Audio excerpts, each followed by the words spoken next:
तो आज बात करेंगे फिर से एक नई शिक्षक भर्ती के बारे में। वीडियो मैंने इस पर पहले भी बनाया और काफ़ी अच्छी संख्या थी, इसलिए बार बार वीडियो बना रहा हूँ। और वैकेंसी अभी तक आई नहीं है, इसलिए आपको भी बोर करने बार बार आ जाता हूँ। लेकिन एक चीज़ होती है जो आपको ये बताती है कि अब ये भर्ती होना पक्की हो गई है और वहाँ खास जगह से उसके लिए मंजूरी आना जरूरी होती है। तो यहाँ बात कर लेते हैं हम 31,000 थर्ड ग्रेड शिक्षक भर्ती की, यानी कि जो तृतीय श्रेणी शिक्षक है, राजस्थान की बात कर रहा हूँ, जिसको कि आप रीट के नाम से भी जानते हैं। ठीक है, तो रीट में जो थर्ड ग्रेड टीचर भर्ती होनी है 31,000 टीचर्स की, उसके बारे में बहुत ही अच्छी खुशखबरी है जो इस बात को पुख्ता करती है कि बहुत ही जल्द इसका विज्ञापन आपको देखने को मिल सकता है। तो सारा डिटेल आपको इस वीडियो में बताऊंगा। और इससे पहले एक बहुत अच्छी बात आपको बता देता हूं, आप अगर रीट की तैयारी वास्तव में करना चाहते हैं सीरियस होकर, तो आपको मोस्ट प्रोबेबली संस्कृत के सभी वीडियोज इस चैनल पर मिल जाएंगे, आप उनको यूज कर सकते हैं। कॉपी पेन लेकर के बैठे उन वीडियोस को देखें, रोक रोक करके पॉज करके। उनमें इतने सारे मैंने क्वेश्चंस बताए हैं। लास्ट टाइम जब रीट की भर्ती हुई थी तो 30 में से 28 क्वेश्चंस वही आए थे जो यहाँ मैंने इस चैनल पे कराए थे। संधि के लिए अलग एक प्ले लिस्ट है, समास के लिए अलग प्ले लिस्ट है, प्रत्यय उपसर्ग के लिए अलग अलग हैं, छंद अलंकारों के लिए अलग अलग हैं, अनसीन पैसेज के लिए अलग अलग है, सकर्मक अकर्मक क्रियाओं के भेद बता रखे हैं। बहुत सारे संस्कृत के वीडियोस, मनोविज्ञान के वीडियोस, मेथड के वीडियोस, ये सारे आपको मिल जाएंगे। और सीटेट की तैयारी आप कर रहे हैं तो भी आपके लिए काफ़ी अच्छे वीडियोज़ हैं, इनको यूज़ कर लें आप, क्योंकि इसमें सीटेट के लिए स्पेशल क्लासेज भी ऑनलाइन जो थी मैंने सारी रिकॉर्ड करके डाली हैं, वो सब आपको यूज़ आ जाएंगी। हालांकि सीटेट के भी डिक्लेयर नहीं हुई है डेट, लेकिन रीट के बारे में काफ़ी कुछ क्लियर होता जा रहा है, इसलिए मैं ये वीडियो फिर आपके लिए लेकर के आया हूं। तो कंपटीशन बॉस इस चैनल को आपने अगर सब्सक्राइब नहीं किया है तो सब्सक्राइब कर लेना और वीडियो को लाइक और शेयर जरूर कर देना। तो अब देख लेते हैं कि ऐसी क्या चीज़ है जिसके लिए वीडियो बनाना पड़ा। एक्चुअल में सबसे बड़ी बात आती है ये कि जैसे जैसे रीट भर्ती का टाइम आ रहा है वैसे वैसे सरकार इसमें काफ़ी एक्टिव हो रही है। रीजन क्या, सरकार पर काफ़ी प्रेशर है और इसका जो पूरा का पूरा खाका था वो कमेटी ने खींच लिया था और उस खाके को भेज दिया था सीएम अशोक गहलोत के पास। तो सीएम अशोक गहलोत ने इस मामले में थोड़ा और काम आगे बढ़ाया और अब जो फाइल थी वो भेजी गई थी वित्त विभाग को, वहां से मंजूरी मिल गई है। इसका मैं आपको सीधा सा सिस्टम बता देता हूं। एक्चुअल में जब 2020-21 का बजट भाषण दिया गया था उसमें साफ साफ 53,000 नई भर्ती के बारे में बात की गई थी और 41,000 भर्तियां तो इसमें शिक्षा विभाग में होनी थी, जिसमें से 31,000 भर्तियां थी आपकी जो थर्ड ग्रेड टीचर की, जो आपको रीट के नाम से बार बार फेमस हो रही हैं और रीट के नाम से इसमें एग्जाम होना है। तो अब बात कर लेते हैं कि वित्त विभाग ने क्या किया। वित्त विभाग ने इन सभी पदों को 31,000 पदों को मंजूरी दे दी। मंजूरी देने का मतलब है कि अगर वित्त विभाग राजी, यानी कि अगर धन कुबेर खुश हो जाते हैं तो फिर काम में अड़चन नहीं आती। वित्त विभाग ने इन पदों को मंजूरी दे दी है और इसका मतलब अब ये भर्ती बिल्कुल एकदम पक्की हो गई, जिसको कह सकते हैं ना कि पत्थर की लकीर हो गई ये भर्ती आना। तो अब ये भर्ती बहुत ही जल्दी निकल के आएगी।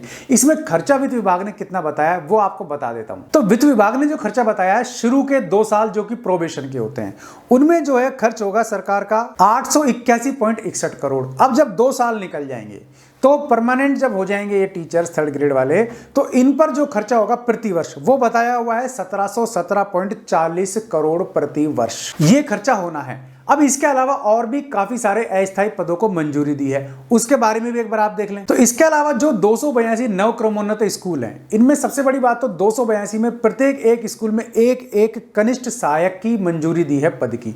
ये सब मंजूरियां अस्थायी तौर पर हैं, क्योंकि शुरू में अस्थायी तौर पर ही होती है, बाद में ये मंजूरी परमानेंट हो जाती है। तो इसमें अस्थायी तौर पर 282 स्कूल मैंने बताया आपको क्रमोन्नत, नव क्रमोन्नत, तो इनमें 282 तो आपके कनिष्ठ सहायक हैं जिनके पदों को मंजूरी दी है। इसके अलावा आपके बात करें प्रधान अध्यापकों की, तो 104 पद प्रधान अध्यापकों के हैं जिन्हें मंजूरी दी है। फिर बात करें वरिष्ठ अध्यापकों की, तो वरिष्ठ अध्यापकों के बहुत ज्यादा पद हैं, 1692 पद हैं वरिष्ठ अध्यापकों के जिन पर मंजूरी दी गई है अस्थायी रूप से। और अध्यापकों की बात करें तो 411 अध्यापकों के पद हैं। तो कुल 2489 पदों को अस्थायी रूप से मंजूरी दी है 282 स्कूलों में जो नव क्रमोन्नत हैं। तो ये रीट के बारे में सबसे बड़ा डिटेल था। इसका मतलब रीट की भर्ती पक्की हुई। अब इसमें 2-3 चीजें और हैं जो आपको क्लियर कर देता हूं।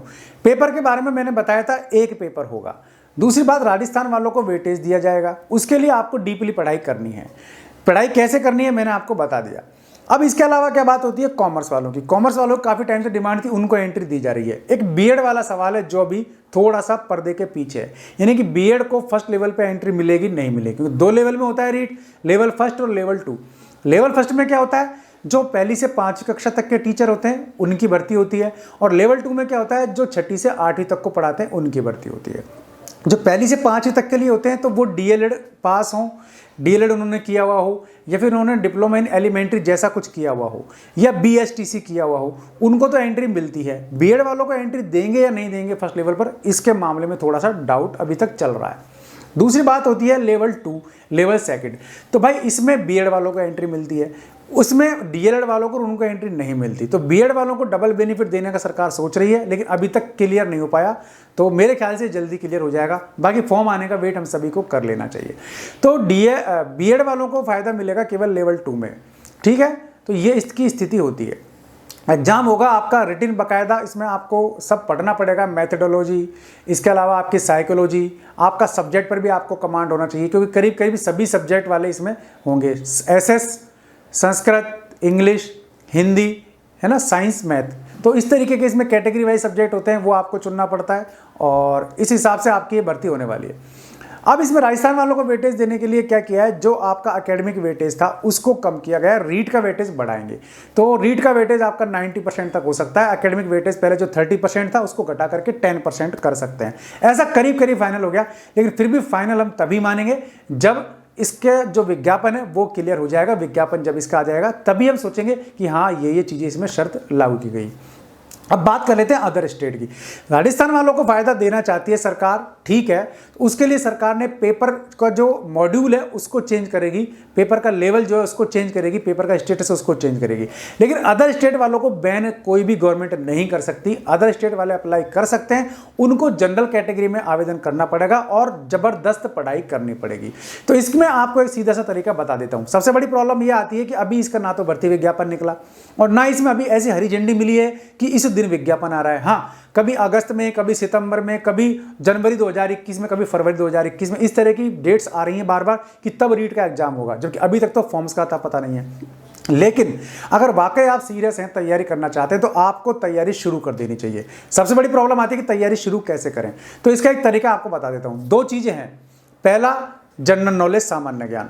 तो राजस्थान का सामान्य ज्ञान आना ये तो क्लियर है, ये तो आना ही आना है। तो उसके लिए काफी सारा ऐसा जीके है जो आपका बिल्कुल क्लियर रहता है, यानी कि उसमें कोई परिवर्तन नहीं होता। यानी कला संस्कृति, सभ्यता संस्कृति, इतिहास, ठीक है ना, इस तरह की चीजें, किले, नदियां, ये सब चीजें। कुछ जीके ऐसा होता है जिसमें बार बार चेंज होता है, तो उनके भी आंकड़े मान लीजिए अगर इस महीने या अगले महीने विज्ञप्ति आती है तो पिछले साल 6 महीने के आंकड़े तो आपके आते ही हैं। तो इसके लिए आपको तैयारी कर देनी चाहिए। जितनी भी बुक्स हैं इस तरीके की मार्केट में अवेलेबल है करंट जीके वाली, उनको परचेज करें, उनमें से वो जीके के क्वेश्चन निकालें, जितने भी सारे बिंदु हैं उनको लेकर के, सरकार के बारे में, जितने जनसंख्या उसके बारे में, कृषि एग्रीकल्चर के बिंदु, ये सब चीज़ें आपको निकाल लेनी चाहिए। खास करके हैप्पीनेस टाइप के इंडेक्स जो आते हैं ये भी काफ़ी सारे आजकल पूछे जाते हैं, तो ये आपको देखते रहना चाहिए। तो ये आपकी तैयारी का बेस शुरू से आप कर सकते हैं। दूसरी बात आती है सब्जेक्ट की। तो सब्जेक्ट में आपको ध्यान रखना है कि सब्जेक्ट पर आपकी पकड़ होनी जरूरी है, क्योंकि यहीं से आप जंप करेंगे, यहीं से गेन करेंगे। जीके में तो क्या होता है, मैक्सिमम गलतफहमी होती है कि हमें लगता है कि हमारे 100 में से 50 सवाल सही है, लेकिन पता लगता है कि 100 में से हमारे 50 सही थे लेकिन उसमें से 20 गलत थे, तो वो बैंड वहां बच जाती है। लेकिन सब्जेक्ट में हमें पता होता है कि एक्यूरेट हमारा सवाल कौन सा सही है, उसमें क्लियर हो जाना चाहिए। तो सब्जेक्ट पर अच्छे से पकड़ होनी चाहिए, उसमें जरा भी ढिलाई आपको नहीं बरतनी है। तो जीके प्लस सब्जेक्ट आपकी 2 चीज होगी। अब आपके साइकोलॉजी वाला पार्ट है, तो साइकोलॉजी वाले पार्ट भी काफी इंपॉर्टेंट है। इसमें से आपके 2 तरीके क्वेश्चन आते हैं। एक तो डायरेक्ट पूछा जाता है, एक आपकी साइकोलॉजी चेक की जाती है, यानी कि एनालिटिक टाइप के क्वेश्चंस आते हैं। उसमें आपको ध्यान रखना है कि उदाहरण उनके बदल देंगे और उसमें लेकिन थ्योरी या थीम वही रहती है जो आपने पढ़ी हुई होती है। वहां थोड़ा सा सोच समझ के उत्तर देने की जरूरत पड़ती है। बाकी मेथड्स होते हैं, आपके मेथड्स आपको पढ़ने हैं, डेफिनेशंस आपको देखनी है। कुल मिला के बात यह कि आपका फंडा अगर एग्जाम में क्लियर है, चाहे वो सब्जेक्ट का हो, चाहे वो मेथड्स का हो, चाहे वो साइकोलॉजी का हो, तीनों पार्ट में अगर आपका फंडा क्लियर है तो आप जवाब सही दे पाएंगे। जीके में आपका फंडा नहीं, जीके में आपका क्वेश्चन क्लियर होना चाहिए, आपको एक्यूरेसी होनी चाहिए, तब जाकर के आपको जीके में फायदा मिलेगा।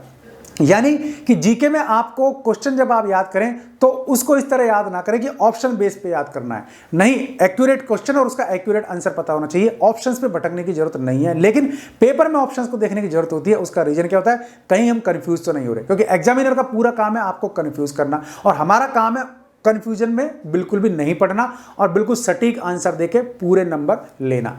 पूरे नंबर लेंगे तो ही हम सेलेक्ट होंगे, वरना सिलेक्शन का भी काफी ज्यादा टफ रहता है, इतना आसान नहीं होता। अब इसमें बैठने वालों की संख्या, उससे आइडिया लग जाएगा कि कितना जोरदार मामला रहने वाला है। कम से कम 13 से 14 लाख इसमें फॉर्म भरे जाने की उम्मीद है। तो ये तो मिनिमम आपको बता रहा हूं, ठीक है, आंकड़ा थोड़ा बहुत ऊपर नीचे हो सकता है। तो 13-14 लाख फॉर्म और 31,000 पद, तो मेरे भाई मान के चलिए आप कि कितना तगड़ा कंपटीशन है। ये बात अलग है कि जो भी फॉर्म भरेगा उसमें से 30% ही सीरियस होते हैं, ठीक है, वो एक बात अलग है। लेकिन फिर भी हम यूं मान के चलें कि पूरा कंपटीशन इस बार तो काफी टफ रहने वाला है, क्योंकि इस भर्ती को लेकर के इतना हल्ला मच चुका है ऑलरेडी कि सभी लोग इस पर कंसंट्रेट है और इसकी तैयारी में लगे हुए हैं। कोचिंग्स के आप देख लीजिए, कोचिंग्स बार बार इसके बारे में ऐड दे रहे हैं, ऑनलाइन क्लासेज चलाई हुई हैं, विभिन्न प्रकार के कोर्सेज बेचे जा रहे हैं। तो वो सारी चीजें चल रही हैं, वो इसलिए चल रही हैं क्योंकि रीट की भर्ती काफी बड़ा एक अपने आप में काम है, जिसको क्लियर करना वो आपके लिए और भी बड़ी महाभारत साबित हो सकती है। तो दोस्तों उम्मीद है आपको सब चीजें समझ में आ गई होंगी। वीडियो पसंद आया तो यार लाइक और शेयर जरूर कर देना, चैनल पसंद आया तो सब्सक्राइब कर लेना, बेल आइकन दबा देंगे आप तो वीडियोस के नोटिफिकेशन आपको मिलते रहेंगे। आज के लिए इस वीडियो में इतना ही, ऐसे किसी यूजफुल वीडियो में फिर मिलूंगा नई इंपॉर्टेंट यूजफुल इंफॉर्मेशन के साथ। तब तक के लिए नमस्कार।